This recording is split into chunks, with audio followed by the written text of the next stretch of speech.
Assalamualaikum warahmatullahi wabarakatuh. Bismillahirrahmanirrahim. Alhamdulillahirrabbilalamin. Wa bihi nasta'inu ala umuri dunya waddin. Wassalatu wassalamu ala asyrafil anbiya'i wal mursalin wa ala alihi wa sahbihi ajma'in, amma ba'd. Oke, kali ini kita akan membahas tentang sistem informasi manajemen dalam perspektif Islam.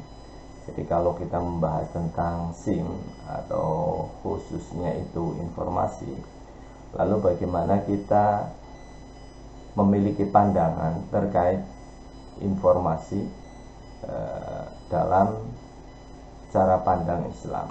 Oke, kita mulai. Oke, kita awali bahwa sesungguhnya Islam itu hadir untuk memberikan dan menyediakan informasi yang meliputi dari zaman Nabi Adam hingga nanti akhir zaman. Kemudian Nabi Muhammad SAW ini merupakan sumber informasi agama Islam. Selain itu juga ada Al-Quran, Al-Hadis, dan juga penjelasan para ulama mengenai agama Islam secara keseluruhan. Dalam perspektif Islam, terdapat sumber informasi yang selalu digunakan atau dimanfaatkan oleh manusia. Sumber informasi itu berupa wahyu Allah, berupa Al-Quran, dan juga hadis yang berasal dari Nabi Muhammad SAW. Kedua sumber ini merupakan dasar informasi yang diyakini benar dan harus dipercaya. Al-Quran dan hadis menjadi sumber utama tentang kajian informasi dalam Islam. Kemudian sumber informasi berasal dari ulama dan ilmuwan. Itu terbagi menjadi dua aspek. Aspek pertama adalah ide atau gagasan. Ide dan gagasan dari manusia dapat diolah menjadi informasi. Aspek kedua adalah pendapat atau opini dan juga dapat diolah menjadi informasi yang menghasilkan scientific information. Kita lanjutkan yang dimaksud dengan sistem informasi manajemen. Tentu teman-teman lebih memahami terkait apa yang dimaksud dengan sistem informasi manajemen. Kita bahas dari pengertian sistem, kemudian informasi dan juga manajemen.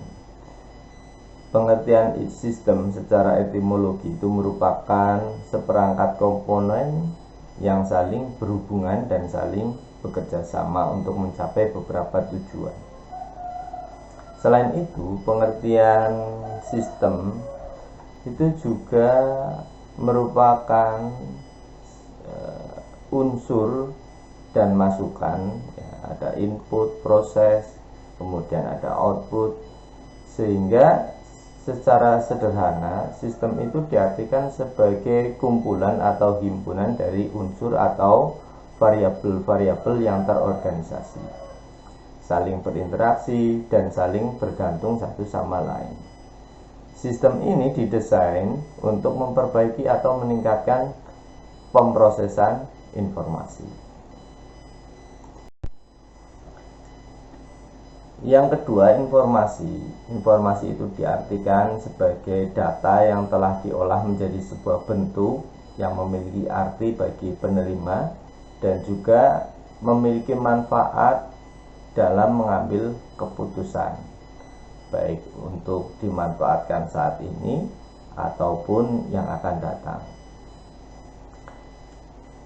Menurut McLeod mengatakan bahwa informasi itu adalah data yang telah diproses atau data yang memiliki arti. Informasi juga diartikan sebagai salah satu sumber data yang tersedia bagi manajer dan dapat dikelola seperti halnya sumber daya yang lain. Berdasarkan definisi tersebut, dapat kita simpulkan bahwa informasi ini merupakan data yang diolah dan berguna bagi pemakainya dalam pengambilan keputusan. Informasi yang baik adalah informasi yang memberikan nilai tambah atau value bagi pemakainya. Dan pemakai akan menggunakan informasi untuk perancangan koordinasi, evaluasi, dan juga pengambilan keputusan. Oleh karena itu, informasi itu harus mempunyai ciri-ciri, yaitu pertama dapat mengurangi ketidakpastian, kemudian dapat menggambarkan adanya berbagai peluang, dan dapat mengevaluasi hasil. Kita bahas pengertian manajemen. Ada dua perspektif, satu manajemen syariah, yang kedua manajemen konvensional. Manajemen syariah itu merupakan proses perencanaan, pengorganisasian, pengendalian, dan penggunaan semua sumber daya organisasi didasarkan pada Al-Quran dan hadis dengan tujuan untuk mencapai ridho Allah Subhanahu wa Ta'ala, dengan didasari mentalitas Rasulullah seperti sifat sidik, amanah, fotonah, dan juga tabligh. Sehingga dengan demikian manajemen syariah ini adalah upaya pengelolaan atau pengaturan dalam rangka mencapai hasil optimal yang didasarkan pada pencarian ridho Allah Subhanahu wa Ta'ala. Jadi aturan yang dipakai adalah aturan-aturan Al-Quran dan hadis. Sedangkan dalam definisi manajemen konvensional, ini diartikan sebagai proses sosial yang berbeda dari perencanaan, pengorganisasian, mengarahkan, memotivasi, koordinasi, dan pengendalian. Dan proses ini diterapkan dalam rangka untuk mencapai tujuan yang telah ditentukan. Selanjutnya kita lihat tabel perbedaan manajemen syariah dan manajemen konvensional. Manajemen syariah itu di sebelah kiri, manajemen konvensional di sebelah kanan. Jadi kalau manajemen syariah satu berlandasan Al-Quran dan hadis, kalau konvensional itu teori yang didasarkan pada buatan manusia dan etika sekuler. Kemudian manajemen syariah yang kedua, aktivitas dalam rangka ibadah kepada Allah. Kalau konvensional, aktivitas dalam rangka bekerja untuk dunia. Kemudian yang ketiga, manajemen syariah itu mengikuti etika dan prinsip-prinsip Islam. Manajemen konvensional mengikuti aturan dan filosofi sekuler dan kapitalisme. Kemudian yang keempat, manajemen syariah itu mencapai tujuan organisasi melalui metode dan prosedur yang halal. Manajemen konvensional, tujuan organisasi melalui cara apapun yang sesuai keinginan dan ambisi. Kemudian yang kelima, manajemen syariah untuk mencapai ketaatan kepada Allah. Manajemen konvensional untuk mencapai kepuasan pemilik dengan memaksimalkan laba. Kemudian manajemen syariah berorientasi dan mencapai keselamatan akhirat. Manajemen konvensional berorientasi dan mencapai keuntungan duniawi. Kemudian manajemen syariah yang ketujuh, menjaga keseimbangan antara dunia dan akhirat. Manajemen konvensional tidak ada menjaga keseimbangan antara dunia dan akhirat. Kemudian yang kedelapan, manajemen syariah itu keterampilan teknis dan ibadah itu merupakan bagian yang penting. Manajemen konvensional tidak ada keterampilan teknis yang diperlukan. Kemudian kita bahas pengertian sistem informasi manajemen dari beberapa pendapat. Yang pertama, Lee mendefinisikan bahwa sistem informasi manajemen ini sebagai sistem atau proses yang menyediakan informasi yang dibutuhkan untuk mengelola organisasi secara efektif. Kemudian Baskerville dan Myers ini mendefinisikan SIM secara luas ya, bahwa SIM itu sebagai pengembangan, penggunaan, dan penerapan sistem informasi baik oleh individu, organisasi, dan masyarakat. Kemudian yang ketiga, Loudon dan Loudon ini mendefinisikan SIM sebagai studi tentang sistem informasi yang berfokus pada penggunaan dalam bisnis dan juga manajemen. Adapun Bekta ini menggambarkan bahwa sebuah sistem informasi sebagai sebuah sistem yang terdiri dari jaringan semua saluran komunikasi yang digunakan dalam organisasi. Adapun Robert G. Murdoch and Jules Eros dalam bukunya Information System for Modern Management mendefinisikan bahwa SIM ini sebagai proses komunikasi di mana informasi direkam, disimpan, dan diperoleh kembali untuk pengambilan keputusan dalam penyusunan perencanaan, pengorganisasian, dan juga pengawasan. Selanjutnya, menurut Joseph F. Kelly dalam bukunya Computerized Management Information System, SIM ini merupakan perpaduan sumber manusia dan sumber yang berlandaskan komputer yang menghasilkan kumpulan penyimpanan, kemudian perolehan kembali, kemudian komunikasi, dan menggunakan data untuk tujuan operasi manajemen yang efisien bagi perencanaan bisnis. Jadi kalau kita lihat perbedaan SIM, sistem informasi manajemen syariah dan konvensional, itu ada 11 item. Yang pertama adanya rujukan ya, dan dasar hukum, yaitu Al-Quran dan Sunnah.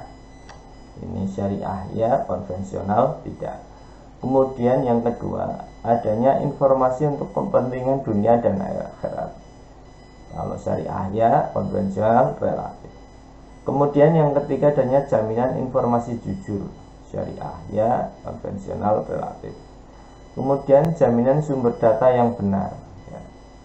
Kemudian informasi untuk kepentingan dan kebaikan bersama, adanya transparansi, penggunaan teknologi informasi, informasi untuk kepentingan pihak tertentu, kehati-hatian dan ketelitian dalam proses pengolahan data, kemudian informasi tidak menimbulkan fitnah dan merugikan pihak tertentu, dan informasi untuk perencanaan dan pengambilan keputusan.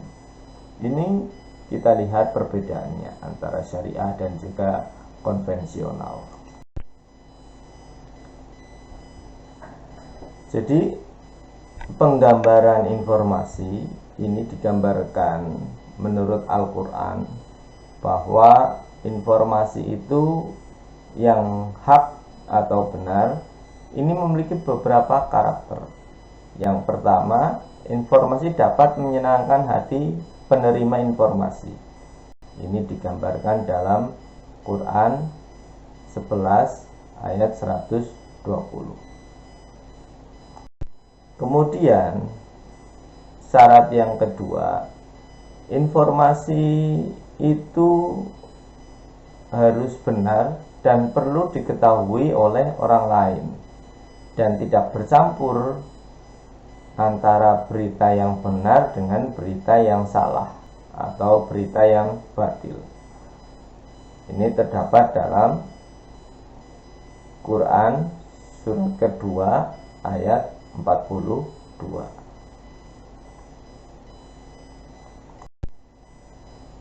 Selanjutnya syarat yang ketiga, informasi menurut Al-Quran bahwa informasi itu bersifat adil dengan tidak memihak salah satu pihak.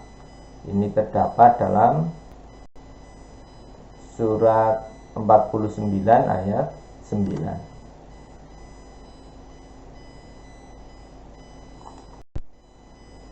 Kemudian syarat lainnya terkait informasi yang hak adalah informasi yang dapat menyelesaikan perbedaan atau menyelesaikan pertentangan di antara penerima dan dapat mendamaikan perselisihan yang terjadi di antara sesama manusia.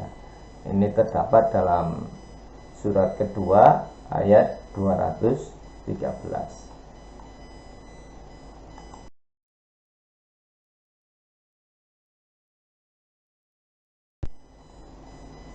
Kemudian yang kelima, ini menjadi syarat informasi yang hak, bahwa informasi ini tidak hanya mengikuti kepuasan subjektif.